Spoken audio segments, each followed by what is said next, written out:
India का science और medicine का इतिहास बहुत पुराना है। इस परंपरा में सबसे बड़े नामों में से एक है आचार्य सुश्रुत। सर्जरी में उनके कमाल के योगदान के लिए उन्हें फादर ऑफ सर्जरी माना जाता है। सुश्रुत का काम अपने समय से बहुत आगे था। उनकी शिक्षाएं आज भी मॉडर्न मेडिसिन को इंस्पायर करती हैं। सुश्रुत की जिंदगी रहस्य और कहानियों से भरी है। माना जाता है कि वो 600 ईसा पूर्व के आसपास रहते थे। वो एक आर्षी और वैद्य थे। कहा जाता है कि वो आर्षी धन्वंतरी के वंशज थे। धन्वंतरी को हिंदू धर्म में मेडिसिन का देवता माना जाता है। माना जाता है कि सुश्रुत तक्षशिला के प्राचीन विश्वविद्यालय में मेडिसिन की प्रैक्टिस और पढ़ाई करते थे। तक्षशिला प्राचीन भारत में शिक्षा का एक प्रसिद्ध केंद्र था। सुश्रुत की शिक्षाओं में ऑब्जर्वेशन को बहुत महत्व दिया जाता था। वो सर्जरी में प्रैक्टिकल एक्सपीरियंस पर भी जोर देते थे। उनका मानना था कि सर्जरी एक दिव्य कला है। उन्होंने अपने छात्रों को इसे श्रद्धा और करुणा के साथ करने की शिक्षा दी। सुश्रुत के तरीके आश्चर्यजनक रूप से एडवांस थे। उन्होंने सर्जरी के दौरान एनेस्थीसिया के इस्तेमाल की वकालत की।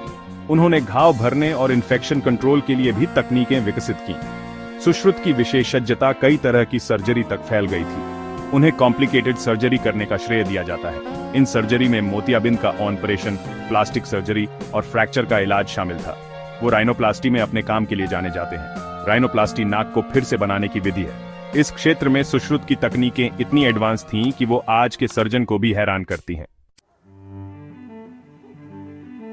सुश्रुत की शिक्षाओं को सुश्रुत संहिता नामक एक ग्रंथ में संकलित किया गया था। यह प्राचीन ग्रंथ सर्जरी और मेडिसिन के लिए एक पूरी गाइड है। इसमें कई विषयों को शामिल किया गया है। इन विषयों में शरीर रचना विज्ञान, शरीर क्रिया विज्ञान, रोग विज्ञान और औषध विज्ञान शामिल हैं। सुश्रुत संहिता को दो मुख्य भागों में बांटा गया है, शल्यतंत्र और चिकित्सतंत्र। शल्यतंत्र सर्जरी पर केंद्रित है। इसमें 125 से ज्यादा सर्जिकल उपकरणों का डिटेल्ड डिस्क्रिप्शन दिया गया है। इनमें से कई उपकरण आधुनिक सर्जिकल उपकरणों से बहुत मिलते जुलते हैं। शल्यतंत्र में कई सर्जिकल प्रोसीजर्स के बारे में भी बताया गया है। इन प्रक्रियाओं में घाव, ट्यूमर और डिसलोकेशंस का इलाज शामिल है। चिकित्सा तंत्र सामान्य चिकित्सा से संबंधित है।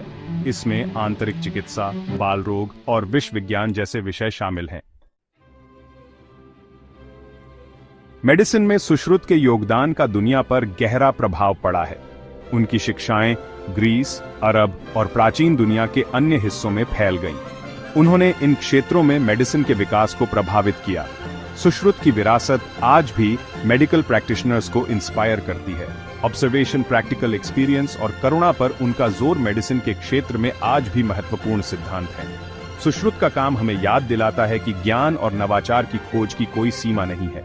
उनकी कहानी प्राचीन भारतीय सभ्यता की प्रतिभा और ज्ञान का प्रमाण है।